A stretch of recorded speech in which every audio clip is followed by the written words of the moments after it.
a scent of change stirs in the air. Spring is fresh on the horizon.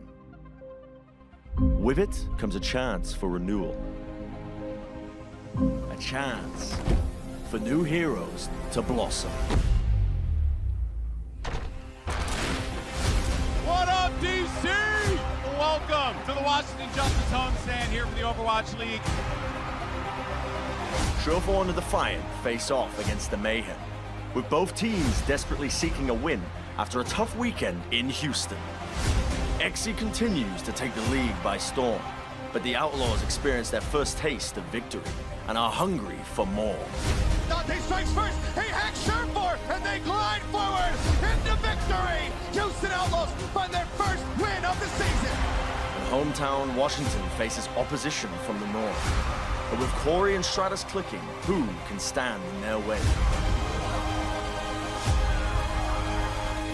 In a new era, with new heroes, the district takes center stage.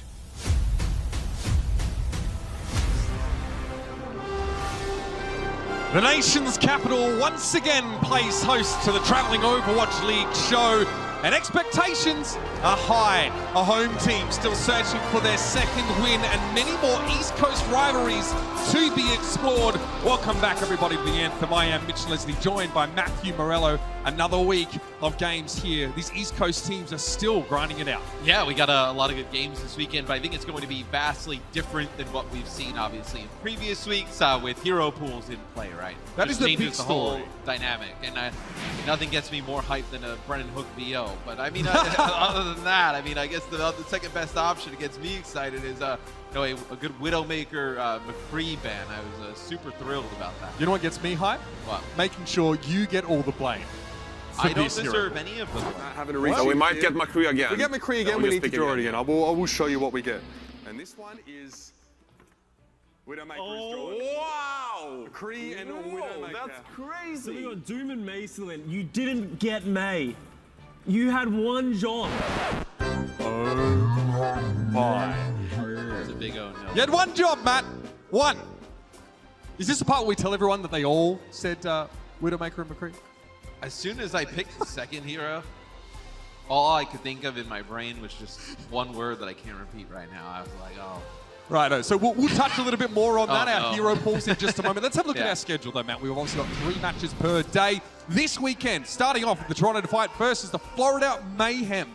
Move on then, Paris Eternal takes on the Outlaws, who are being talked up by their coach in a big way. And after that one, it is an East Coast rivalry renewed. The Boston Uprising take on the Washington Justice, 7 p.m. Eastern time for that one. This place is going to be absolutely electric. But let's focus on that first match, Toronto versus Florida. Both teams sitting at 1-3. We've seen some bright spots from both of them. We can take a look at their schedules, though, for the first half of the season here as we move on through. A lot of tough games for both of these teams. It's going to be very hard to come by wins. See, for Toronto, you have London and Philly in there, right? I mean, two pretty good teams. Philly, obviously, one of the better teams in the league. And then for Florida, you have the Atlanta Reign, the Washington Justice, Paris Eternal. Some pretty difficult teams for Florida coming up as well. Yeah, and look, both of these teams have sort of dropped a couple matches here and there that you sort of hope to see them win. I guess it's tough for Toronto that lost to the Outlaws.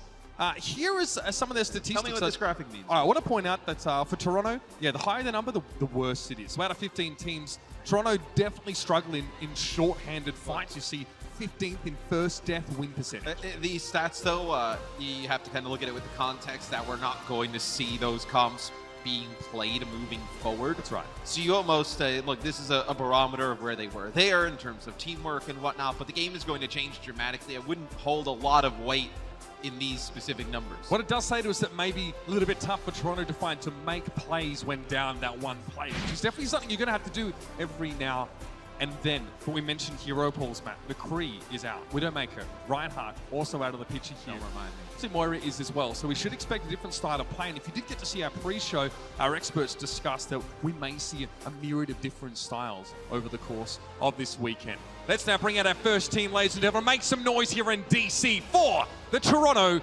Defiant.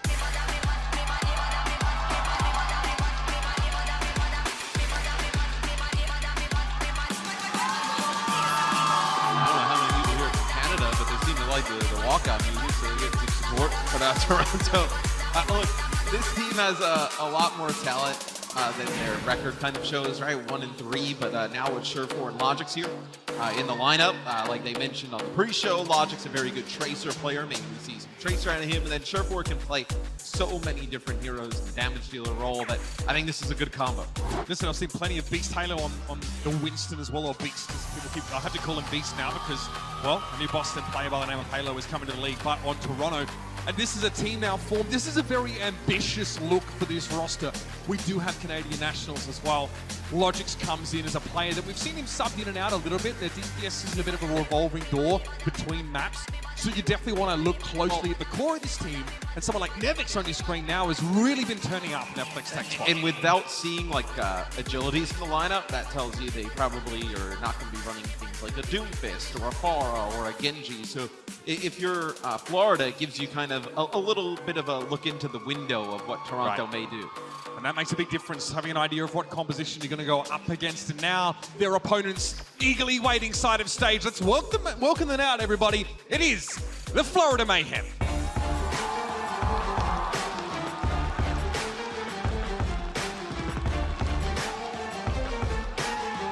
Florida makes a ton of additions, right? Last season, they kind of bring them over, but we haven't really seen them pay off in a big way, resulting in a lot of wins. Yaki, I thought in week 1 when we passed it over him, I thought he's quite good in that series. A really strong May. We saw BQB last year on the Sombra. I'm really interested to see what how Fate plays today. I think you expect him to be on the Winston. Scott was talking about it on the pre-show, like he kind of like the shot calling as the Winston when they were on LA Valiant. But sometimes that didn't really translate into wins either, right? So I think you kind of look at it as what can he bring to the table, how does he play today? Because I thought Karine and Gargoyle was a pretty strong tank line. I think with Reinhardt currently unavailable for selection, you may see teams' strengths and weaknesses when it comes to coordination and decisiveness revealed a bit more. When you're playing with Reinhardt, it's very much a case of the Lucio dictates the tempo, the Reinhardt's position. You stand around the shield. It gives you at least a reference point about where you need to be setting up. When you have dive compositions, or if you don't have that durable bastion in the front line or the main tank, you need to work much more with your dive tank. The Winston, obviously the follow-up from the Diva is crucial. Gangnam Jin's definitely been impressing us so far. Mechanically, very gifted player. As this team starts to coalesce, we should expect him to continue to shine.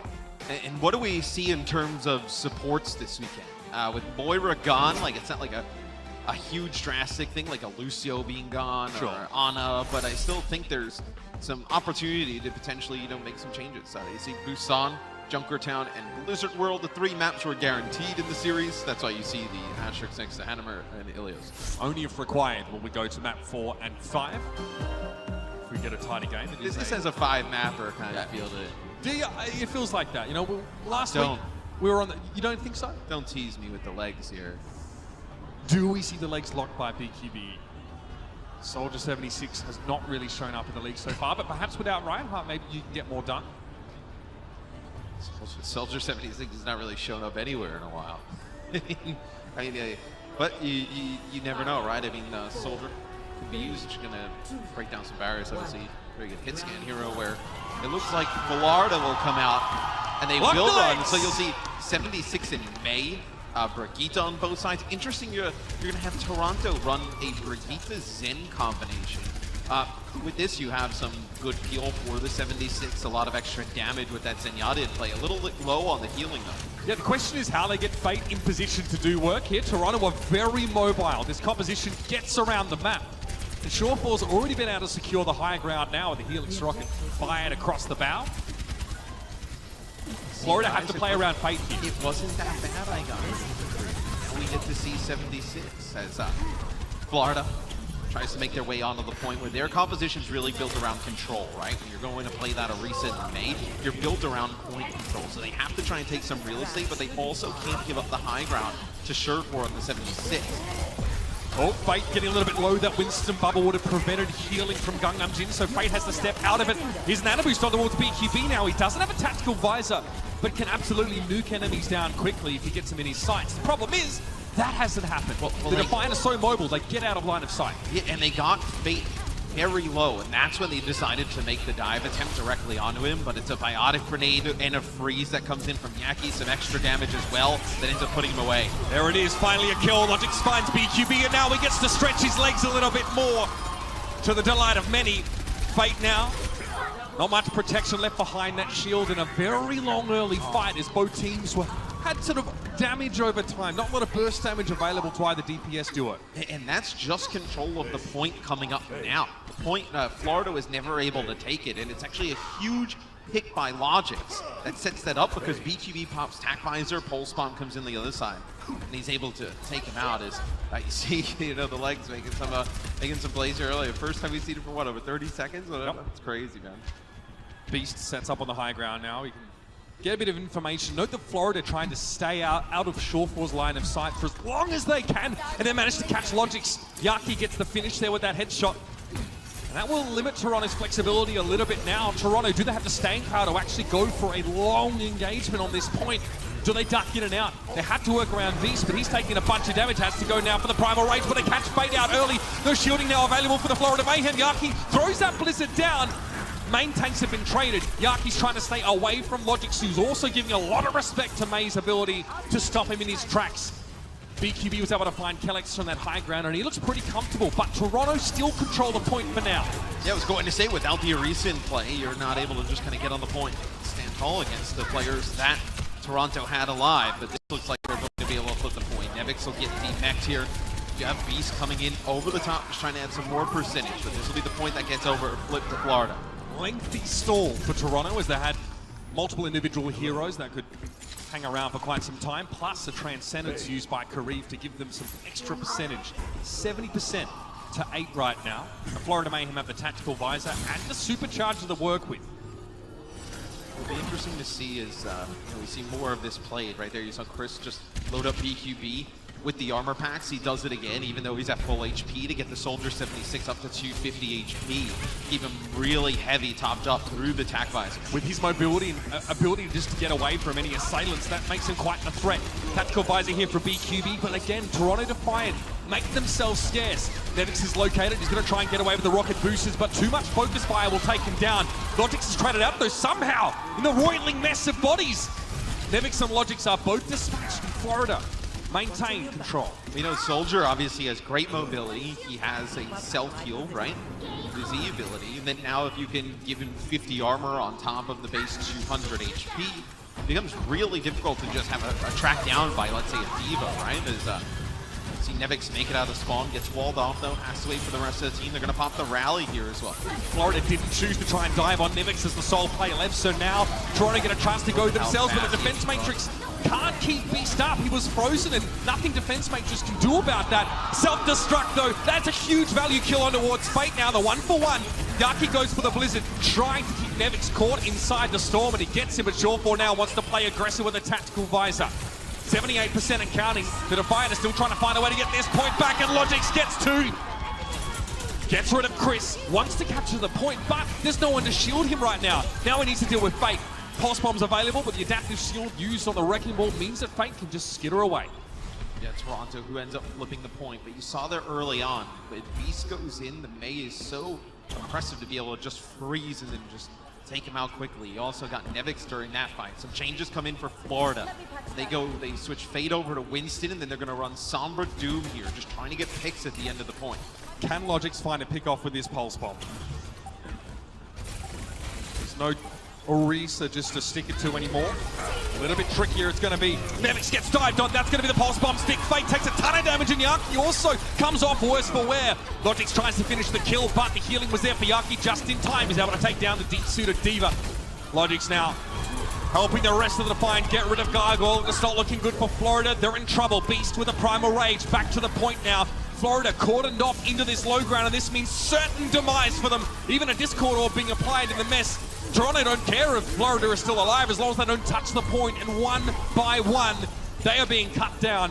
Now to the fight, need to return to finish off their meal, but Fate and Gargoyle now locking the double main tank. Logix looking for yet another bomb, and that's a huge chunk of damage on the Gargoyle. He can't sustain. That'll be the point for the Toronto Defiant. So, you know, Sherford finishes that one, 28% of the team's damage, only 1 death on the 76, and a lot of that is because he was able to just roam that high ground freely. They were never able to pressure him out of position because they're playing that composition with the Orisa that just wants to like hold on the point, and then you have so much extra damage, right? Like the healing's not great for Toronto with the Brig and the Zen, but the extra damage from the Zen can just kind of poke at a distance, and as soon as you get a Discord orb down with the 76, the constant pressure of the damage, it's very easy then for Logix to go in, dart in, finish off kills. He finishes with 7 final blows in that first point. BQB having switched to the Sombra, managed to get an EMP, Matt, but it was for the last fight and it was too late. Now Toronto are going for an incredibly flexible DPS duo. The Sombra and the Tracer both have the ability to get out of jail free. Very slippery, hard to catch, especially for a Soldier 76 who doesn't do burst damage outside of the Helix rocket. Shaw falls into the back line undetected. Good start, but Kariv's taken down now, so what do you do? Do you pressure this or do you get out? And that, well, they have to back out because you don't have a lot of healing with just Kelix there on the break. It's a low healing composition in general.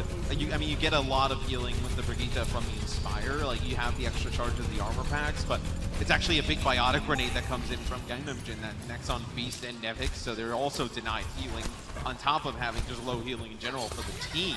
So they have to back out. On the point is Logic's just giving it a tickle, and he's pulling most of the Florida Mayhem across. Gangnam-jin trying to play a fighting retreat, keeping BQB topped up even though he was stuck with the Discord orb by Kariv. And that's Yaki picked off here. Yeah. Getting the May from that kind of range as well. Tough to catch a May unaware like that, and now the dominoes seem to be falling. Logix wants to chase, but BQB catches him. Good little turnaround individually, but Shawfor is uncontested in this back corner. Now lopes forward. Beast down though, this might be tough. Gargoyle gets desuited as he's just trying to work around the corner, a wall thrown up to give the Mayhem a little bit of a break from the constant damage across the point. Florida are in control, and Toronto either need to take the point or get out. And Toronto, they're not going to be able to take the point. They're going to have to back out. Grid will die here towards the end of this fight, but it's what's so difficult about going against these May comps. It May almost kind of acts like a third tank in the way instead of you know, having like a 2-2-2 type of composition. And especially when the other team wants to play dive and they want to play aggressive around a Winston, a Diva, a Tracer. Why a third tank? Is it the wall or the ice block? I mean, look, she has the wall to split teams off, but really it's just her sustain, right? Like, she's able to get in an ice block, self-heal, be completely immune from damage for a certain period of time. If they come in, she can drop a Blizzard, just to obviously deny all sources of damage close up. It's really 3 players for the Toronto Defiant. BQB goes for a tactical visor here. Beast puts down a shield, but it is very short-lived indeed. Even a Transcendence committed to that, but Beast could not get out in time. Much to Kariv's dismay, he wasn't able to save their main tank. Toronto haven't touched the point so much as captured it so far in this round, and they're looking no closer to doing so. Self-destruct. Nope, ice block used as aforementioned, Matt. Yaki's able to keep himself alive from the blast, and Logic's now essentially on his own. Has to get on out there. Gargoyle manages to find Kariv on his lonesome as well, and there's no way he can stand up to the Diva. 1 by 1 goes the Toronto Defiant walking in, and the Florida Mayhem now look to be in the driver's seat. Logix tries to get to the point, BQB catches him. That's got to force a third round. I mean, that's the power of Blizzard. At that point, Nevix is trying to remech as Diva. Sherford pops Tack Visor. As soon as both of those things happen, when you know the Diva's getting back into the mech, obviously can't use Defense Matrix, Yaki drops a Blizzard, and then you're able to just pick up those kills for free yet again. And that's, you know, 2 players down, 1 player with a burned ultimate for no value whatsoever. You know, that's what 1 May ultimate really kind of taking out 2 players. You're also kind of, she was weak. She was able to get in an ice block. You see the effect she has in the game. Will we see Lucio Zenyatta here for Toronto? Both teams have been starting off with a Lucio for the speed to get out of spawn and then going over to the Brig. So I fully expect the Brig, as we haven't seen Lucio being played from either team. Yeah, they switched to the Brig right away. The difference being, of course, Gangnam-jin on the Ana. Kariv on the Zenyatta. And you're going to play the Ana here because you're playing a way more defensive style of play, right? You're playing around the Orisa a little bit slower with the May in play. You want the Ana with the biotic grenades, you know, the nano boost, right, to keep people even more topped up. It's way more of a stationary comp than as opposed to what Toronto's trying to put together. So it's going to be up to Toronto eventually to pick off individual members or somehow circumvent that Orisa shielding. You see Fate and Yaki taking a beating across the map.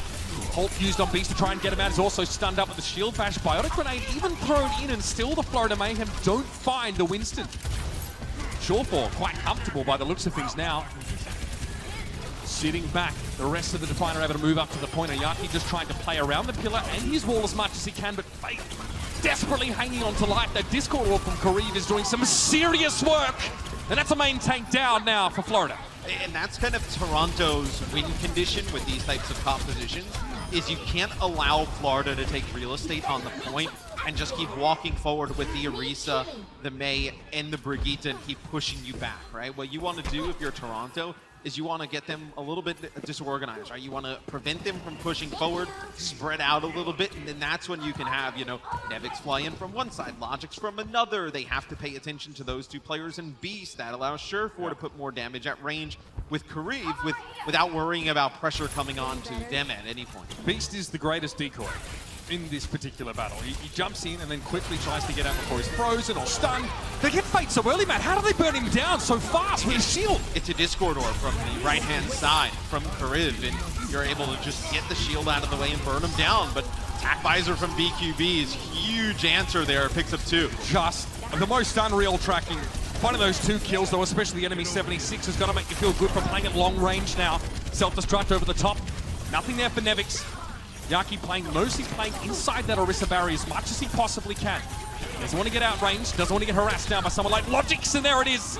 Surefour is able to find him. Logic's a little low, forced to recall, should I say, from BQB. But this is okay for Toronto. You have both your tanks still alive. Surefour now picks up 2 with his Attack Visor. And even if it got out of, even if it went a little bit longer, you had Beast with a Primal Rage, and you still have the point. And now with the, you know, they're going to get to about like 87%. This is last fight territory. Florida have to come up with something very soon. They're going to have a Blizzard available. A self-destruct will likely be there too. Logix will be looking to strike a death blow with a pulse bomb. Already on the flank, but does make himself known here. Maybe hoping to draw someone out of formation if he can. Again, split Florida's attention as they try and accomplish this rather difficult task of getting back to the point in time. Pulse bomb, that one was wishful, and he's still got Gangnam Jin. What a huge pickup. And now Beast is free just to cause chaos in the back line. Self-destruct comes in over the top, and Beast was stunned up. You see the assist for the Brigitte there, the shield bash from Chris securing the kill. Into overtime now, though. Nevix being desuited. Fate looking happy behind that shield, and you saw Chris trying to go for a stun on towards that mini diva. Now the focus turns to Kellex. They get him, and Florida stay alive. Yeah, and it's a Brigitte rally there towards the end, helps Fate stay alive on the point. The Logic's getting Hungergen early. He had the nano boost. They weren't able to get any use of it during that fight. I mean, he was going fishing with that pulse bomb. Yeah, I mean, kind of sending a prayer out there. But now for Florida, you kind of have to run this back from 99 to 0. You have Attack Visor here. Yeah, you have Supercharger and a Nano Boost. So you could use the Nano Boost onto one of the 3 players that like plays point, whether it be Fate, Gargoyle, or Yaki, and then you can have the Attack Visor at range. Feel like you really want to get the diva out of the picture here if you're Florida. Let BQB start to cut through those health pools of Toronto. Long-range body grenade, but no Look at how these players are playing for Florida, right? You have the Brigitte, the May, the Orisa, and the 76. They were all grouping up near each other, waiting for that dive to come in with a big biotic grenade. Supercharger was drawn out, at the very least. Fate did use that. BQB's able to find Logix. BQB's playing the right side, and you notice the Gargoyle is also sort of playing on the left. So Florida are trying to make sure, even though their composition isn't as mobile, they're trying to plug as many holes in their defense as they can by using mobile flankers or anti-flankers. These early 3 fights, though, are good for Florida. Like, right now, you have Kareev down. You're going to have to wait here. Like, it's going to get to a point where if you're Toronto and you start investing some of these ults into this fight, like, that's it. Like, that's your best chance. To be honest, Matt, they pretty much got one chance as it is. Realistically, yes. Logic's another pulse bomb. That's the stick. Chris not able to get away. Logic trying to pressure down Gangnam Jin, and he gets 2. Somehow Logix comes up with the answer when none seem to present itself. Florida are still in control of the point. They're trying to stall things out, but Kareev finds one down range on BQB, and Florida are looking absolutely haggard now. Nevix over the top. This should be the cap here. Desperately Gargoyle trying to stall things out. A self-destruct here, but Toronto are wise to it. They break line of sight. They're back in control. Logix with his 4th for the fight. And that is what you love to see. Thank you, Mr. Logic's there. I mean, he's able to take out 2 players at the start of the fight, finish with 14 final blows, and I think that's why everybody loves seeing their Tracer play at the highest level. Is you can make those individual plays that opens it up, and when Logix is able to get 2 at the beginning of the fight, it's all Toronto after that. We'll be back with more action. Map 2 coming up live here from DC.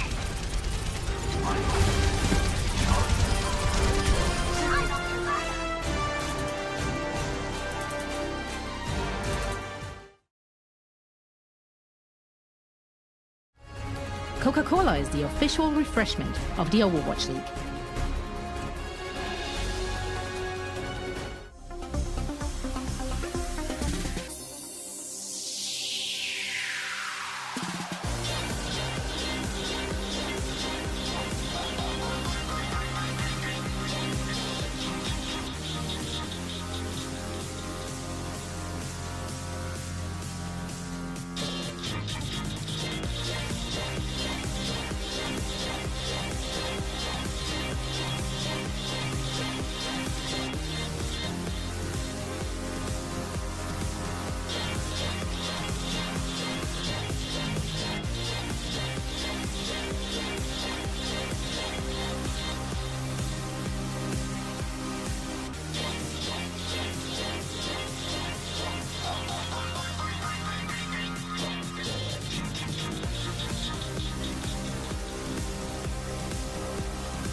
Quite the interesting start here out of the Anthem as Toronto Defiant clinched map 1.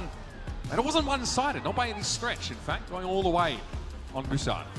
Yeah, as you see Florida Mayhem, it'll be live at their inaugural homestand. That'll be March 14th. Give me sun, give me sand. In Miami. Go to floridamayhem.gg for tickets, and that'll be fun. And obviously, go to the warm weather. Who doesn't want to go, right? I mean, I walking down the street here, it starts to get cold here in the East Coast. Yeah, but the sun's out today, though. Yeah. That's something I was happy. Was it our 3rd East Coast trip in what, 5 weeks? The sun's out. It don't matter here. I mean, it's still it's cold. I mean, Florida's not the best shirt for just doing a tactical visor impression here up on the stage. You need to get into character, and I mean, if the hair is anything to go by, Shore4 is one step ahead of the competition. So, I am incredibly intrigued to see what we see on the next map, as it'll be Junkertown coming up. Traditionally, Junkertown is always a Widowmaker Hanzo type of map. Reinhardt? Obviously, I knew that coming up into the pool, so I decided to eliminate Widowmaker. Thanks, Matt. To see what we would get here today, which, I think May is a valid replacement for Widowmaker. I'm kidding. I mean, May. Yeah, I mean, May is a sniper in a lot of scenarios, but I mean, not an incredibly valid replacement. May is a sniper in a lot of scenarios. I mean, look, if you've played against a May for maybe like 30 minutes, you would. Everybody's been there where they're just walking across the map, minding their own business, and just get headshot across the map from a May, and you can tell like the experienced May players, right? They just jump back and forth, like basically motionless, just firing icicles. So, Let's have a look at this setup here. Do we see that from Logix? We kind of speculate a little bit. Will Ash now, in lieu of McCree and Widowmaker, start to become viable? You know, with some of the changes that potentially are on the experimental playlist, with Ash not having Bob being slept, guys, you can't fall for the tornado. I mean, they know they're going to get a cheer out of it. So Logix switches the tour back to Tracer here.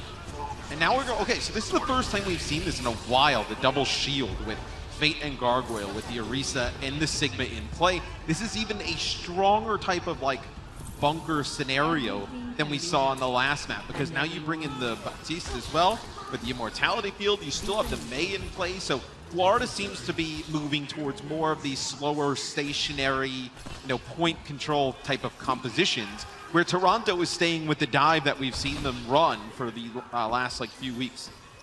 EMP is going to be devastating to Florida. Shields of Fate and Gargoyle would not be available when that comes down. And again, Toronto need to find a way to get around these shields in some way, and Kareev, he drops down. Fate's able to pick him off. That accretion whizzed past him. And Toronto chilling. The benefit for Toronto here is that there's so much area, like open space on Junkertown, that there's a better chance you can find a pick off somewhere, right? You can kind of collapse from multiple angles. The issue is you just don't have like long range damage, right? With Sombra Tracer, you're really playing like close quarters. So where do you find this pick off? Like, we still have Surefour and Nevix behind enemy lines here.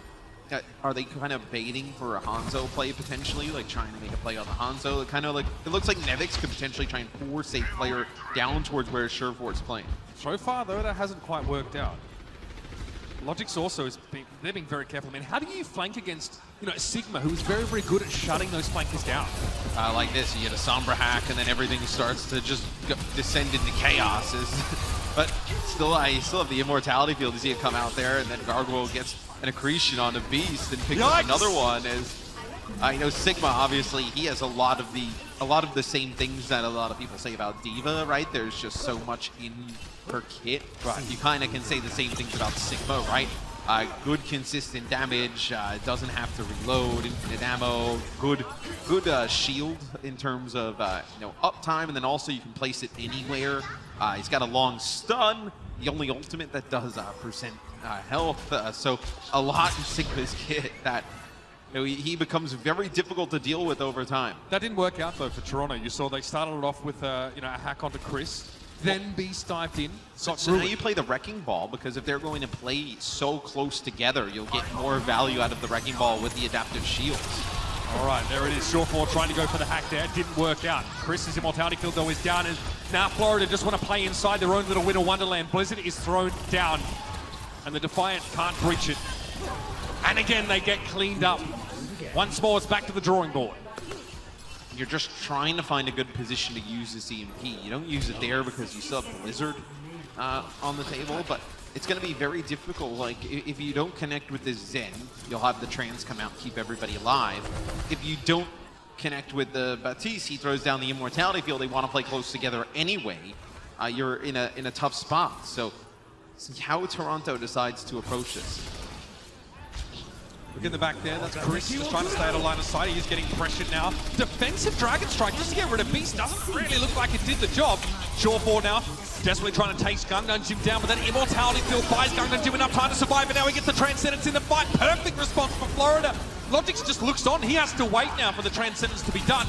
He's hoping for a pulse bomb now. There's so many things that threaten him though. So many things that could stun him, but he gets the stick. He gets Gangnam Jim. The first step to a one fight, but now he needs to follow it up. Kellex and Logix, they fall. Yaki somehow gets the headshot, and there's 4 seconds left in the round. Accretion, Kareev also dropping. Nevix has to step up to the plate, but he's got no support, and Surefour just trying to dance around the hyperspheres. His time, unfortunately for them, is also short. Desperately, Kellex trying to get to the payload. He gets there, but what an accretion connection. And now you have to step into the Blizzard. What inhospitable conditions in the Outback. And the Florida Mayhem shut it down. It's just too much to deal with in terms of just sustain between Transcendence, Immortality Field, Ice Block, how difficult it is to jump onto the Sigma plus the Orisa, right? I mean, there's just so much sustain that it's very difficult to just try and manufacture a pick-off and get a dive going. And At that point, you're playing around the EMP. The EMP, it connects with, they just get it on the Gangnam Jin to try and get a pick on the Zen, but the Immortality Field comes out. Once they finally deal with the Immortality Field, he's unaffected by the EMP, and he just pops Transcendent. So, very difficult comp to deal with there, that Florida put out. That's what people, I think, when they saw May creep through, that you were kind of scared of coming back into the meta. Stuff like a Risa Hog with the May, right? Like ice fishing, or something like the double shield with the May. And you can see why people were so scared of seeing it. So here's Shawful. It's so devastating. Yeah, Pops EMP. Look how low Gangnam Jin is. There's the Immortality Field. Yeah. Gangnam Jin, not a care in the world. Starting to pressure Shawful. He has to get out. Look how far away he is. It's a different postcode. When Surefour has to put pressure to, well, he has to go kill the Immortality Field. That allows, you know, some time for the Zen to just throw some orbs into him. And Zen against Sombra connects with like one shot. You kind of get a little bit scared and you have to translocate. It feels like Batiste single-handedly ruins that dive for Toronto. Now the Defiant get to try and defend, but they are playing, again, a composition that looks pretty aggressive. I mean, you know, using that Winston on defense. Florida continue to play their style. This time, though, it's the Ana for Gangnam Jin. Chris on the Brigitte. Yeah, you can see Florida really values having the May in play. And like, if you want to play May, this is the kind of comps you have to play. Oh, see you, Beast. Can't stay for long. Couldn't find damage. If he stays for like a half a second too long and he gets frozen, he's dead. But what's the point of that? Like, what is he trying to do there before jumping out? He's just trying to put down some damage, right?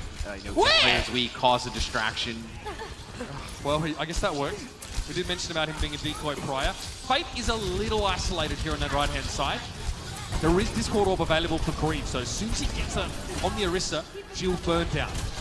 But even if you try and jump away, there's still the threat of like a halt coming through, a wall, as see Florida pretty much gotten the cart close to the box of victory with really no defense coming out from Toronto. He was here with a body grenade, so even those Inspire passives wouldn't have given any health back. BKB's able to find it. Gargoyle is taken down. Logic stuck to him like white on rice. The payload is close. Chris is down. Logic's pulse bomb gets it on the Orisa. No! But guess what? You can still move the cart because you have May. Like the May is strong enough to continue to keep pushing the cart. Now you have D.Va back in action. This is looking really good for the Mayhem. Tactical visor has to be big, but a wall's been thrown up. A big no thank you to Shawful. He's able to find one. Now he's going to challenge. Beast comes back into the fight. Chris in the periphery trying to approach, shielding as much as he can, but that shield is low. Look at the Discord Orb as well. The placement of that is crucial. Beast couldn't get his Primal Rage. I think he was looking for it. Logic's trying to pressure Gangnam Jin down, but Big Brother Fate is there to keep him alive, and it was just Kareev. It's over! Blink and you'll miss it. The Florida Mayhem cracked the code on Junkertown. And Yaki finishes the map on May without dying at all. Oh, man. You see the, you know, right there at the end, and they're trying to get to the point.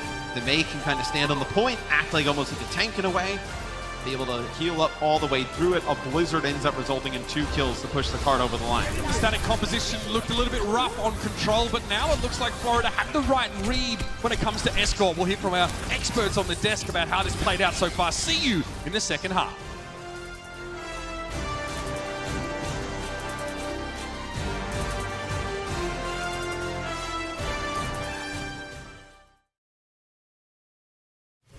The Overwatch League is brought to you by T-Mobile.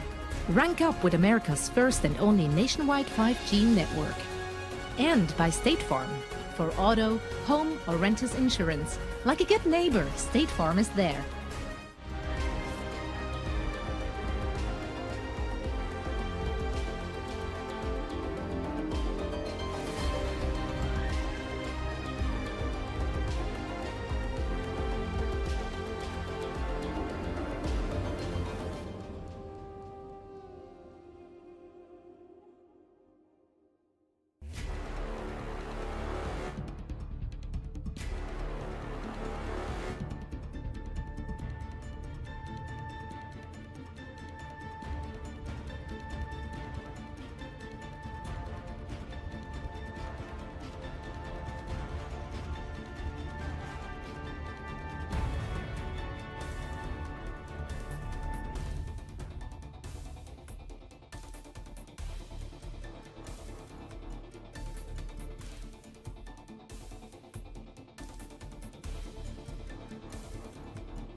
2 maps in and currently 1-1 apiece. Now, guys, yes, the first one was a bit of a brawl. It went back and forth, but Toronto, they looked shaky on that second map. We will be dissecting all of that and much more here on the desk. We have Sideshow and Costa joining us for all the action here during the game break presented by Pringles Wavy. Now, guys, let's dive straight into Busan, talking about that first map. We saw 2 different stylistic approaches to this hero pool currently in place. We did see Dive, which a lot of people expected, and on the Mayhem side, got a little bit more bunkery. Which are you more a fan of? I think you're definitely seeing the styles of the 2 different teams. Toronto definitely tending towards the dive. We saw this last week as well. But Florida sort of making the adjustments. No Reinhardt, okay, we're going to play the Orisa. Okay, no McCree or Widowmaker, we're going to play the Soldier. So they're trying to sort of stick to the meta. But they're also playing the Brig on Chris, which they were doing in the past. But I think that's just a change, and we're going to see a lot more of it because it's really good against the Winston, the D.Va, the armor that she provides. Yeah, you don't need to have the Lucio in order to rotate around the map. You just need to stop this pesky Tracer that's always in your backline. Yeah. And Surefire was, I think, getting a lot of value at the right times. This flank was beautiful with his tac visor. He's an intelligent player, but you can tell that the Toronto Defiant are not 100% practiced because there's many opportunities for them to sync up. And with how powerful D.Va is, it feels like Logix and Nevix should just be everywhere around the map at all times. But they're not really imposing their will upon the Mayhem. Mayhem are able to stay in it and then kind of wipe the floor with them on Junkertown. I would also say that the success that the Toronto Defiant team has had on this dive has been more individual mechanical like pop-offs. Like you saw Logix pop off, you've seen Surefire pop off, but I don't think you've seen the great synergy that we saw from dive way back when. So as a new They've team... had 4 days, Custer. Yeah, but 4 days to practice. That's what I'm saying, is it's really hard for a team like Toronto to really execute this dive. And when you're playing Florida's strategy, Florida just playing bunker in a way, so it's really easy for them to execute while it's hard for Toronto. You're saying that, and yeah, they didn't have an awful lot of time to practice, and yeah, they have a few new pieces to work with. But individually, all of these players, they should be familiar with how to play dive, all right? Like, they do know what the intricacies of dives imply, and that means you have to play together. You have to be coordinated in your attacks, and that's the opposite of what we saw from Toronto Defiant on Junkertown. They were all over the place. There was not much coordination going on. Therefore, their dive attempts were very unsuccessful. I mean, for starters, playing dive on Junkertown is a bit of a task in itself because the map is so big, right? And so I didn't even think that teams would be trying it too much. So if you're a Toronto fan, don't worry too much about the result on Junkertown. But also, if you're playing Sombra Tracer, you'd be snacking on Zens. You should be having them for breakfast, lunch, and dinner. And instead, Ganamjin died like once, I think? Yeah, that's appalling. It was pretty just bad coordination. You saw Surefire and Logix just kind of all over the place, never really on the same target. And it is a hard map, Junkertown. You got to close a lot of distance. Yeah. It's like the difference. You said that you would rather see like the Hanzo and sort of a bit more bunker, especially on the first point, right? Yeah, so, definitely. You know what? I do want to like hit on this a little bit more. So you would say that the Mayhem actually had the compositional disadvantage early on the attack from Toronto Defiant? I think so. I think that it's difficult to approach with the dive, but once Toronto actually get in position, their backline should end up going down. So I think that was a misplay by Toronto, yeah. Let's actually take a look at a specific play from that kind of scenario, talking of that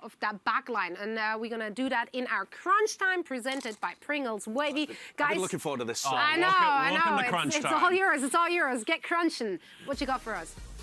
All right, so yeah, I want to talk about the dive from the Toronto Defiant, but also the defensive play by the Florida Mayhem. So here we have the hack onto the Baptiste, but you see Surefire switch over to the Zen. For some reason, there seems to be a miscommunication of who they're trying to kill. They managed to not kill the Baptiste. He gets the field down. They can't kill the Zen.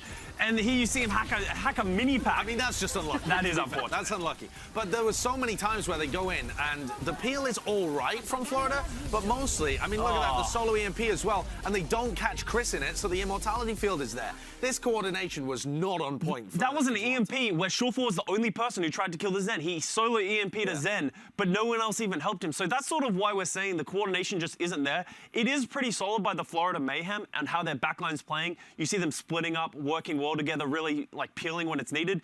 But if Toronto Defiant are going to win this match, they got to do a better job of working together. All right. One last advice for either of the team, Josh? Just get on the same page. Start talking to each other. Get Nevix in the backlines. Come on, Toronto. Shoot things together. It really helps, apparently. So. It does. It really does. Now, that's it from us here at Crunch Time. I wanted to say no game break, but that was a Crunch Time. We'll send it back to Washington, D.C., and we will be back after the match for our Watch Point reset, so stay tuned.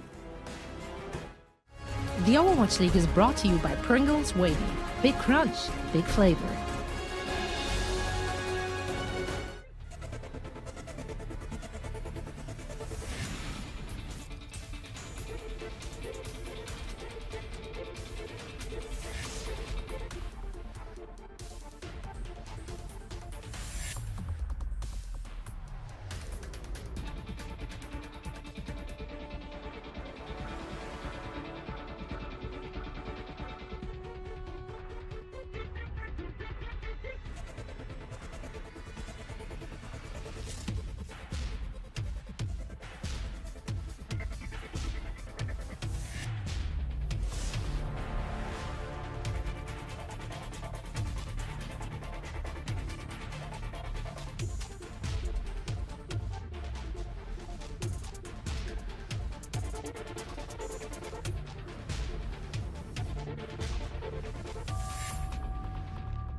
Not just some new colors for Florida, it's actually a brand new look.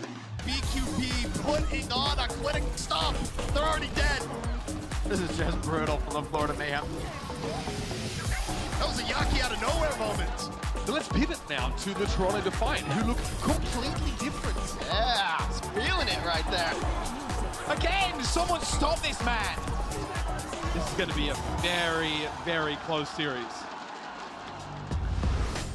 Well, ladies and gentlemen, Hero Pulse has already given us some interesting results once we've hit the battlefield here in the Overwatch League. I'm Mitch Leslie here with Matthew Morello as we continue to delve into, I guess, a study of how teams have reacted to 4 heroes being unavailable for selection this week. Yeah, and I think you see 2 different styles of play forming here in just our first match.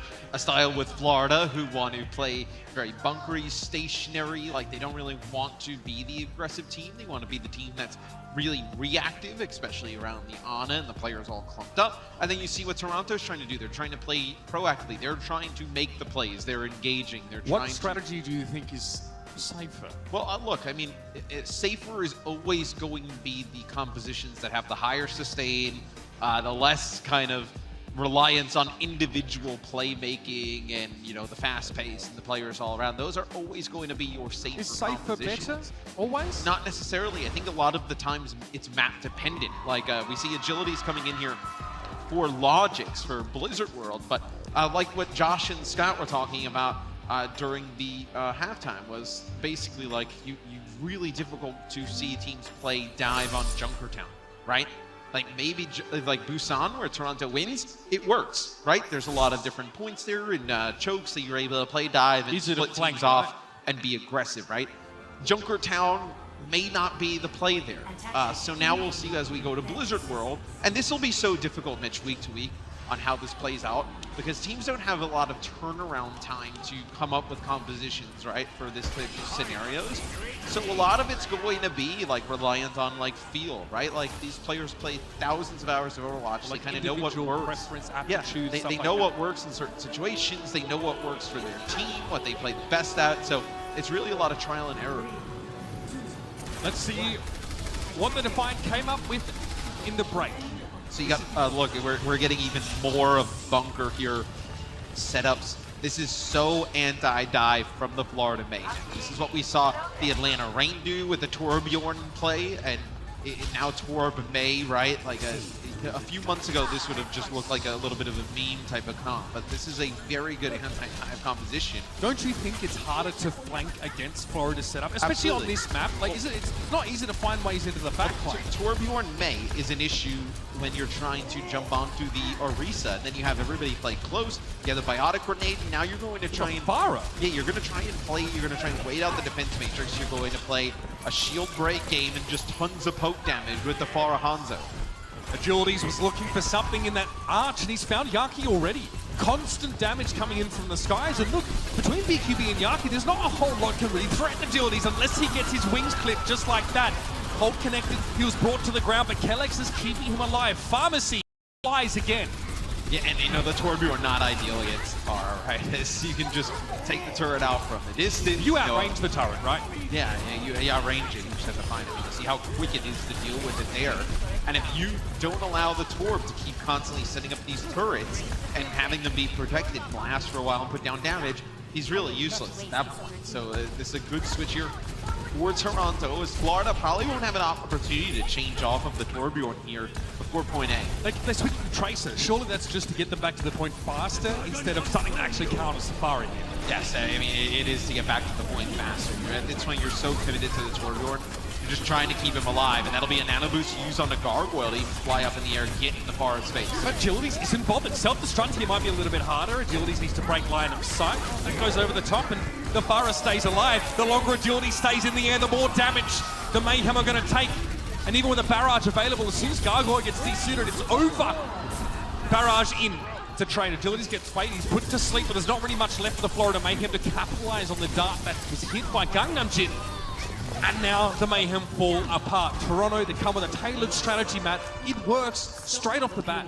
Yeah, and BQB uses his Torbjorn ultimate there, the Molten Core, and what do you actually get for it? Like, against the composition that they're playing against, it is such a useless ultimate. Farah is very good at the floor is lava. Farah May, Farah Mercy, Winston, Diva, like all phenomenal at just getting away from that. And then you can just play so far ranged with the Hanzo and the Ana that the Molten Core is actually useless there. Well, time to remix up here for the Mayhem. BQB on the Hanzo. Jorful looking to bust that shield down with Storm Arrow. Oh dear, main wall catches him. Nice grenade there from Kareem. Keeps the Hanzo up. Look how deep Beast is going now. What's he looking for? Looks like Gangnam Jin was his initial target. He gets slept up though now with the defense matrix in play. He's able to get out safely, at least. Gargoyle this time is caught a little bit too far forward. And I'll tell you what, Matt, when Toronto get to decide the pace of the game, they look stellar. And nobody has done anything to stop put pressure on him here. Well, you've now gone over to May, so you have the May in the Hanzo. Matt, no one's done anything to anyone from Florida. No, there is no kills, no eliminations on just Florida. with the poke damage that Agility's been able to put down, 46% of the team's damage here, as we're rapidly approaching Toronto being able to take point B. Here's an Ash switch from BQB. How interesting. Is it going to work out? We'll see. Agilities is not going to know that straight away, but that big hit he just took should be a bit of a giveaway that Ash is on the field. Think about great wall! Big bomb there from Gargoyle over the top. That's actually a halt that helps set it up, but you think about it, this is like one of the really kind of big tests with hero pools, right? Is with Widowmaker gone, Widowmaker's like a staple at this part of the map in the past, but obviously not playable here this weekend, so you have to figure another option. Beast drops down from the high ground, close to Primal Rage. BQB's already got half of his ultimate, comes out on Ash, and Bob will be making an appearance. BQB and Bob fight the duo. The Doofus with fragilities now. He wants to close the gap, especially on someone like Ash who lacks mobility, but Gargoyle's able to chase him down, and the Defiant now falter for a moment, but they bring Agilities back. Back to 6 players strong, and with Nemix mowing Fate down, the Mayhem now have those shields to hide behind. Gargoyle has to try and fill the gaps here. BQB trying to throw the dynamite in. He's standing inside an immortality field, but that expires. BQB is down.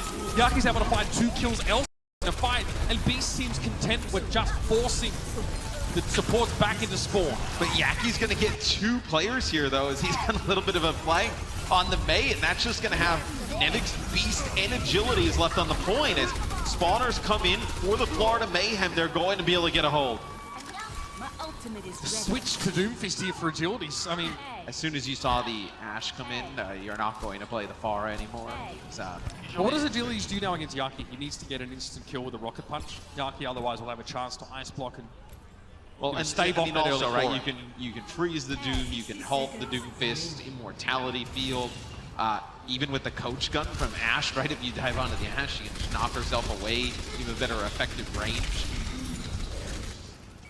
Shawfall's on the flank here. Big wholesale switches for Toronto. Shawfall trying to work BQB down by a grenade connected onto two. Both tanks from Florida, in fact, but Beast, he's naded himself. He can't pressure that advantage that was found by Kareem. There's no one ready to heal him right now. He's looking for a healer, not an opponent. And you're going to see the kill come in from Fate. So this will have Toronto wait here. Bob got to the high ground and then did what Bob does. Gets put to sleep.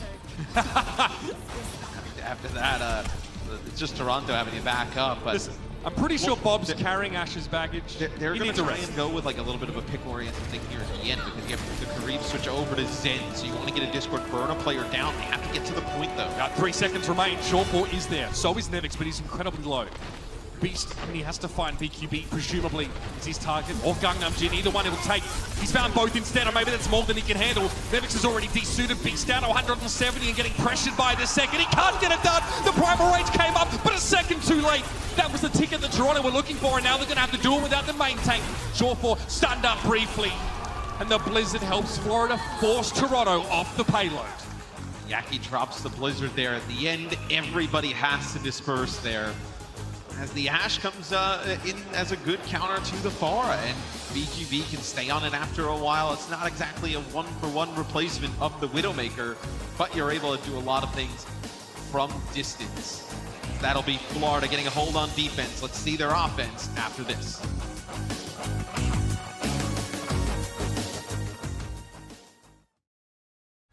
The Overwatch League is brought to you by Cheez-It Grooves. Deep flavor, deep crunch. It's a mind crunch.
Well, the plot thickens, and I'm not just talking about Bob.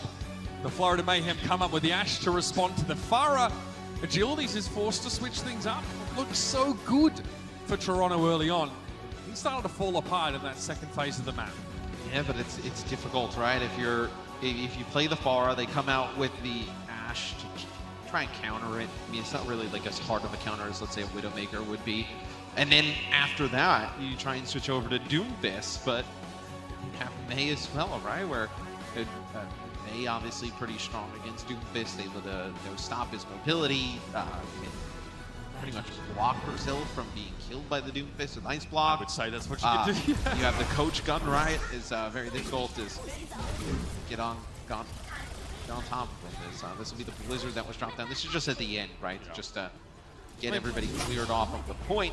Chris does a nice job of just denying Surefour to be able to make a back, and that's how it ends. I mean, the only hero that can shrug off Blizzard is Orisa, and it's only for a short period of time. Blizzard at the back, Shield bash to stop Shortfall from touching, and Bob's your uncle.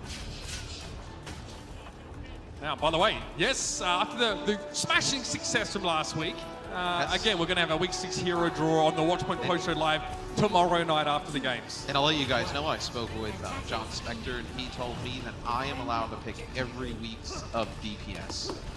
I have been told by John Spector, he actually told not me, to believe a thing Matt says. He actually told me I'll never be involved in another selection process ever again. First it was USA versus South Korea, Yep. then it was Hero Pools. Florida Mayhem, they're going to keep me away from random drums. I'm a dangerous threat around random organized draws. Both draws and percussion. Don't give it to him. So Yaki here wants to stay with the main. Looks like Florida just had success with the main in general and either side of the map. And that kind of indicates to me that it's a comfort pick. It's something that Florida feels like. It's just great in every case. It's really interesting that Toronto doesn't try and play something with the Orisa and their own Ana in play, because we know how good Karib is on the Ana. Like, he's a tremendous Ana player. And you see right there, it gets super dangerous. As soon as Gargoyle looks away, off. As soon as the D.Va looks away, Agility is just slots a Helix Rocket in Chris's direction and finds an early pick. Now he's feeling good. You know who's feeling even better? Beast, because he's not going to be getting stunned by the brick for a little while. Nevix just holds that corner. Fate opts to split himself off, but he knows if he gets dropped on for that high ground, Gargoyle's going to be there. And they're also allowing them to farm up the nano boost too. So that's kind of what you're doing is Fate now. He gets topped up, you have a nano boost in play. It's on Gargoyle. He tries to get on the high ground, just forcing players down. BKB Discord orb right now, so he needs to be careful not to peek out. And a pulse bomb impending for Shawfall, but Fate's already gone down. Shawfall says, okay, well, D.Va's out of the way, no chance of my bomb getting eaten up. Who do I stick it to? Do I even need to?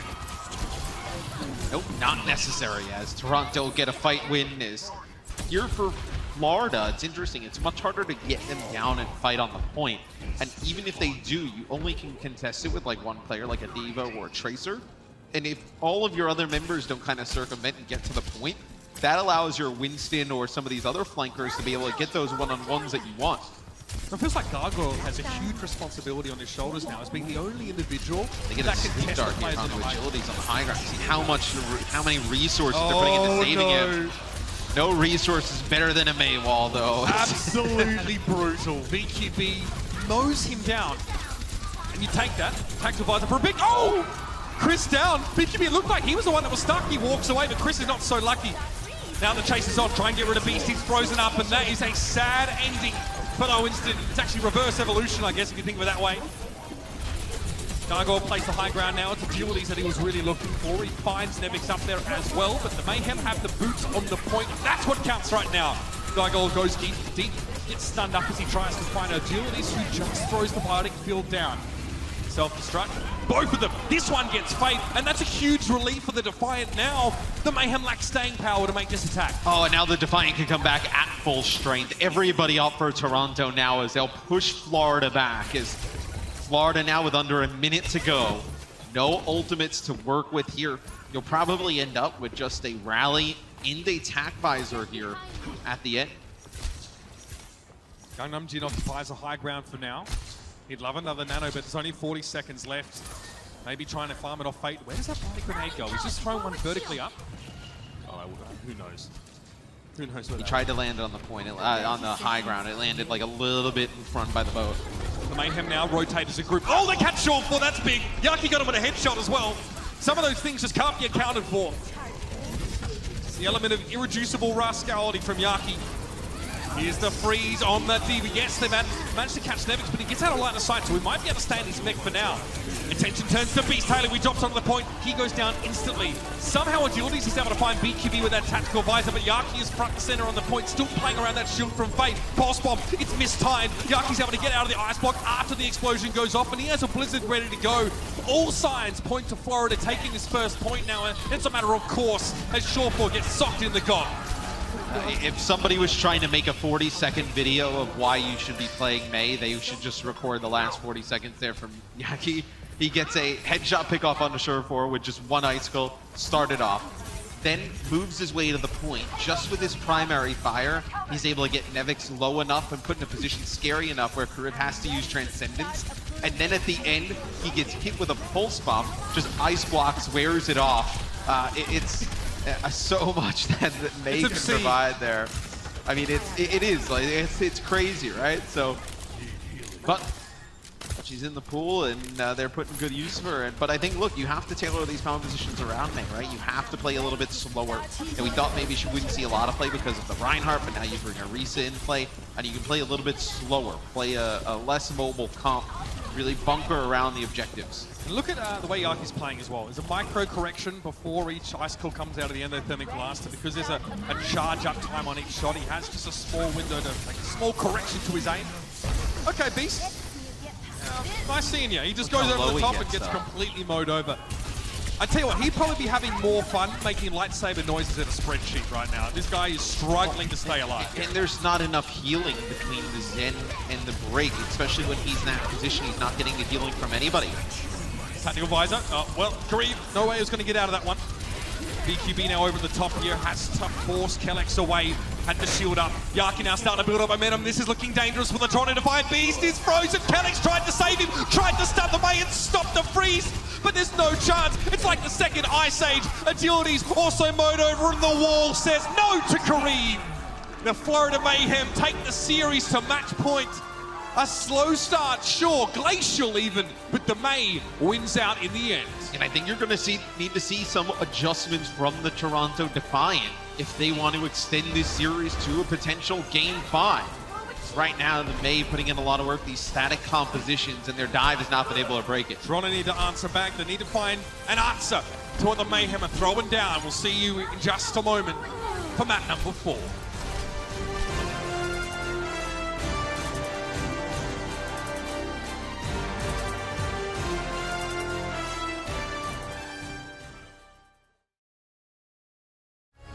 The Overwatch League is brought to you by T-Mobile. Rank up with America's first and only nationwide 5G network.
Nice little shot of the Capitol building is, of course, DC is where it's at from big old monuments. I had the chance to get out and have a look at some of mine myself, and that's very lovely out there. Big fan.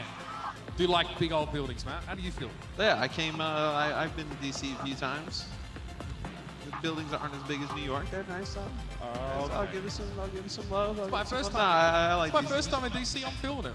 It just feels imposing, you know, like it makes you think, man. I really you walk around and you just feel important. Yes. Here, right? like you know stuff's going on here, so you just walk around and you feel important. Yeah, absolutely, Matt. I can't argue with that for a second. Hey, Beast struggling a little bit, Matt, in that last map. He, on all sides, is having to deal with I mean, May slows and stuns, Brigitte stuns, everybody's in his face. He's getting halted by Fate, he's getting mowed down by BQB. What do you do as a Winston? You could have just stopped at that first hero you were describing, May. I mean, you could just stop there. I mean, the May has really been the difference. It provides so much of everything that it'll be really interesting to see if they try and run that Winston again. All signs lead you to, yes, they will run it again. And I think what Florida's doing is they're almost just like baiting them into this dive type of play style, where the only thing that we saw them really do work with was agilities on the bar. You play just a ton of damage on the shields, just burst damage, and you try and break it that way. Now, I have a question. We have seen Farah on defense before on maps like Eichenwald back in the day. Could they not have gone to something like that, Toronto, as when they defended on Blizzard? There's so much high ground. Like the issue is like playing a Farah on, like, let's say defense on Blizzard World. Like as you're approaching point B, there's so much high ground for the defenders that like a 7, even like you don't have to go like Ashe, where you could go like a Hanzo, you can go 76. There's so much high ground that doesn't make the verticality of the Farah as scary as it is. And you take more damage as Farah, right? Because you're closer range and there's less damage. And then you put your Mercy in a tough position as well. Like you become way more vulnerable. Well, Matt, bird's the word for agilities once more. So what's interesting here is you don't really get a chance a lot in the Overwatch League to talk about some good old Torbjorn turret placement. Oh, that's a shame. Here they have it right around on the backside of the double door, and they don't even need to shield to block it because the door is. So it's able to get some free damage coming in. Oh, no, They've broken the line of sight on it now, yeah. So it sits on the seal, which is, Torbjorn had to do a little bit of a look, now jump. 2 players are stuck in the choke. You have your Hanzo and your Ana stuck in the choke. Agilities can't find a kill. Yeah, but that's when like the Diva and other characters can just go in and pressure those players out. Now you know that Surefour is stuck in spawn, and you know that Kriv is as well. I get that he wants to play the Sombra now. He can potentially just walk through the choke, but if you're Gargoyle and you know he's on Sombra, you are spraying everywhere to try and spy check, reveal that Sombra. Just a little bit of damage is enough to reveal Surefour's position, just like that. And Surefour also getting through the choke ensures that Florida has to back up, and that now creates a sightline for their Ana to actually be able to heal. Oh god, feels like a foregone conclusion. Yaki just drew out all of that defense matrix. Nevix had to leave Beast, who didn't try to jump away and didn't really get very far. Now, the Defiant are in complete disarray. They're split up, and Gargoyle took to the skies. He got rid of agilities. Nevix has gone 2, and Torbjorn is probably going to be a little bit more effective here than he was on Blizzard World. A lot of different spots, like behind the door, and other little, like, kind of and just ult the point, right? That you can put the turret. That makes it very difficult. It gets down enough damage to just be annoying before you can deal with it. And then when the Defiant try to get to the point, you use Molten Core. Cover the point in the start. So Gargoyle, again, he'll be tasked. I mean, he's one of the only people that can really challenge him is getting rid of agilities. I think Divas in the Overwatch League over the last 2 years, though, that they become so good at dealing with bars in the sky. It's not really difficult for the Divas to put enough pressure on Bar to make a play. This will be a nano boost onto agilities, and it just doesn't matter. Things couldn't get worse. Gangnam Jin shuts him down. BQB, behave yourself. Put the hammer away. Blizzard now being used. So much zone control utility in these ultimates coming out from Florida. First is the Molten Core, man. Make the floor impassable. The Blizzard then gets thrown down, and this is starting to turn into a massacre. Gangnam Jin with another sleep there, that time on a Beast. I mean, now you're kind of going all in right here if you're Toronto. EMP, Barrage, Self-Destruct, Primal Rage coming online.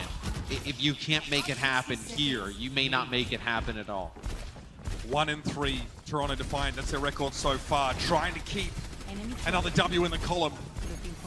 Surefour, that's the EMP, connects on the BQB and Fate. They both get body grenade, and there's the barrage again. Gangnam Jin shuts agilities down. Beast says to try and find something now with the Primal Rage, maybe force people away from the supercharger, but all he's done is kind of bat Gargoyle around a little bit, and he looks completely unperturbed. Back to the drawing board again for Toronto. And they don't connect on the EMP with Chris, so he's able to use Rally to keep some players topped up. As BQB moves away from the Torbjorn, he'll come back on 76. It's just Beast. He was on his own. Maywall thrown up, but now the self-destruct finds very little. Fate just popped his shield in the way. Time for one from the Florida Mayhem now. Gargoyle sends it out and doesn't find anything either. And Florida's okay with giving up a tick if they need to here. They've just gotten all of the ultimates out of Toronto. And Toronto's got no eliminations for it at all. So this is great news for Florida. Agilities has to find an insta-kill. It's got to be here. They've lost Beast Halo. They're not going to have any shielding. You have the Blizzard. You can't step on the point. What do you do? Nevic's defense matrix to try and shut down BQB's damage, but he's nano boosted and he's got plenty more where that came from. Agilities around the outside of the point is being tended to by Kellex, but he can't touch. That is, as the kids say, one heck of an oof, Mitch, from the Defiant. Toronto, 4 ultimates, 1 kill there. You get the Torbjorn. I mean, but Toronto have 1 kill for the entire map. Right, but Florida did a great job just playing around that, right? You know, so much sustain with having the Brig and the Ana and the May and the Orisa, and they're able to just back up into the corner. And the issue for Toronto is Toronto moves to the point, but they know that Florida's just buying time. They know at that point, Toronto, you have no ultimates available for yourself. The other team has a Blizzard. So you can't really sit and play on point and wait for the fight to come to the point because you know they're going to Blizzard. That's why you see like Agilities and some of the other players were trying to dive into that back room because you'd rather force out a Blizzard there, maybe you trade like 1 for 1, even if you go down 2 for 1, at least you have a chance because they don't have Blizzard to isolate the point. They're not able to do that. Yankee can hold on to it, gets a good May wall, puts the Blizzard down, everybody has to scatter and you can't contest anymore. By the way, March the 10th is Tuesday, coming up 7 p.m. Eastern Time. YouTube.com/Overwatch Contenders. Support your Tier 2 scene, ladies and gents. Fantastic talent and players on show, and it'll keep you satisfied in between Overwatch League weekends. Get there. It'll be interesting what you see with the ramifications of hero pools across all of the leagues. The actual game and whatnot is.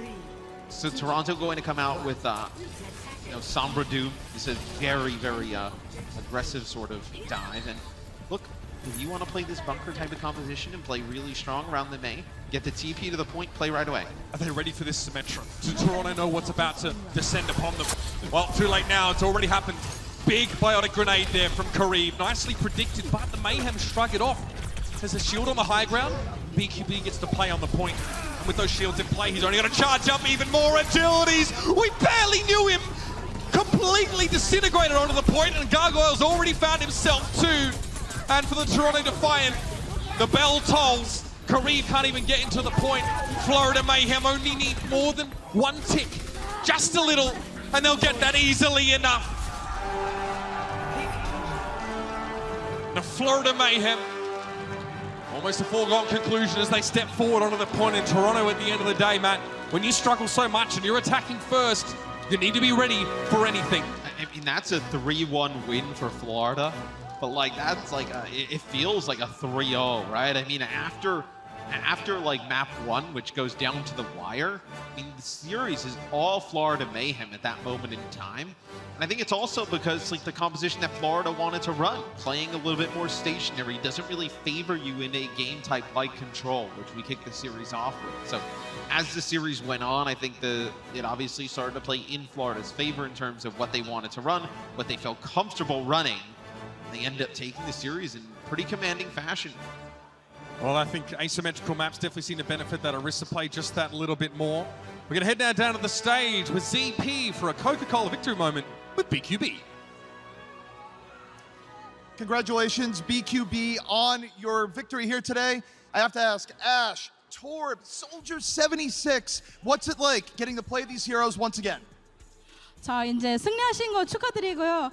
이제 오늘 경기에서 애쉬, 솔저, 토르비온, 별 영웅이 다 나왔는데 좀 색다른 영웅을 해보게 돼서 소감이 어떠신지 궁금합니다.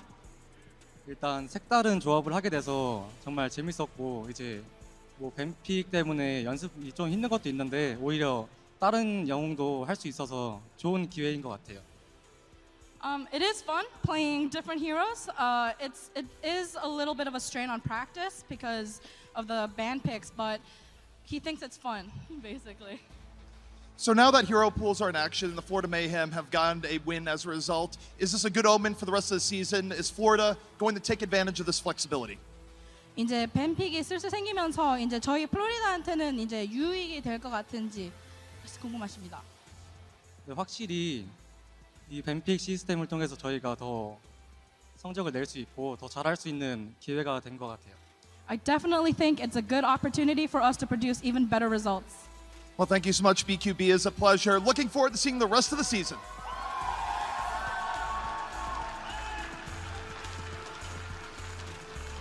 Thank you very much. ZP getting some insights there from BQB. And I mean, you kind of alluded to this, that now with hero pools and for select heroes being out of rotation each week and with how frequently this changes, teams have to be on high alert to adapt, adjust, and also formulate their own approaches. And I think we had two teams with two very different approaches, and I think it showed which one was the better. Well, and I think it's going to be very interesting, like series to series, because some teams are more comfortable playing around a style like Florida did, and then some like Toronto, like we've seen in previous weeks, want to really play that type of dive. But if you don't have the versatility to do both, you could get up into a series like this, where the map pool just heavily favors a certain type of composition, and then you find yourself in a lot of trouble. Look, I think hero pools this is week 1. I don't think you can really kind of judge any team too hard with this. I think as time goes on, we'll get a good idea of who is able to weather like the storm and scary weeks and come up with interesting stuff. And I think you'll start to see the teams level off of who will be the best in this type of environment. There's one thing that can't be argued, ladies and gentlemen. We have a shot of variety now into the Overwatch League. Here's your player of the match, and it has to be Yaki. Yeah, he's playing May, but I mean, he's doing it better than the rest right now, Matt. I mean, the Blizzard timing is always incredibly good. Some of these right clicks have been they have been nauseatingly accurate. Yeah, I mean, that's why it's difficult to play Tracer against May. Because you walk forward, you get an icicle in your chest, and you're dead. And I mean, you see how just very oppressive, right? Just being able to freeze people, being able to self-heal, block off line of sight, separate the opponent. Just a lot that May is able to do, just like area denial with the ultimate, even if you don't pick up eliminations to get players off of the point. The weapon is, no fall-off damage, right? So great against like characters like Pharah. Like, I mean, we could go on and on, right? But Yaki played the hero at an extremely high level today, just like we saw him do in week number 1. So we noticed a lot of DPS, final blows per 10 minutes. If we see more than 10, that's usually very notable. For May, it's often different because she's setting up a lot of those kills. So 17 eliminations per 10 minutes is incredibly high amount, especially to be achieving as part of a utility core that can also do damage with those right clicks. Yes, I think after what we saw Florida do today, I think a lot of teams will probably look at that and say, hey, we need to incorporate a little bit of a slower style into our games, or on the flip side of it, maybe we need to incorporate some more Pharah Hanzo, where you're able to burn down some of the shields, put some pressure on that range a little bit more. Play a little bit further away. Don't really focus on the point, the objective. Focus on just area burst damage.